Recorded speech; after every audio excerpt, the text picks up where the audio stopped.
Yang menariknya, pada masa yang sama, jentera Black Ops di media sosial begitu aktif menyebar naratif songsang bahawa ada usaha menjatuhkan Presiden. Tun Faisal, ramai ketua-ketua bahagian sayang sungguh kat Tun Faisal, Ketua Penerangan Parti pula jadi kepala batu api. Dia bersungguh-sungguh keluarkan macam-macam kenyataan di sana sini, tapi sikit pun tak ada usaha nak hubungi saya untuk baca kandungan sebenar SD itu. Saya betul-betul pelik kenapa dia tak ada langsung kontak saya, hubungi saya untuk semak kandungan dokumen itu. Adakah dia tidak berminat dengan kebenaran?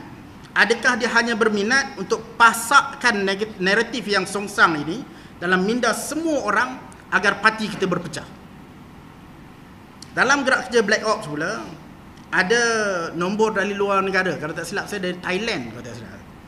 Dan nombor dalam negara, nombor phone yang digunakan untuk menyebarkan surat layang dan video dalam grup-grup WhatsApp yang mengaitkan timbalan Presiden Datuk Seri Hamzah Zainuddin dengan usaha mengumpul SD menjatuhkan Presiden.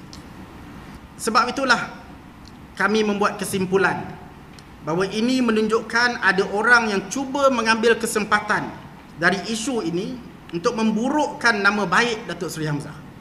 Dan individu yang menjadi dalang sudah pasti orang yang merasakan bahawa Datuk Seri Hamzah adalah ancaman kepada dia. Saya tak mahu namakan orang itu. Tuan-tuan, perempuan yang wartawan, kawan-kawan ketua-ketua bahagian dan semua yang tengok sidang media ni boleh buat tafsiran sendiri.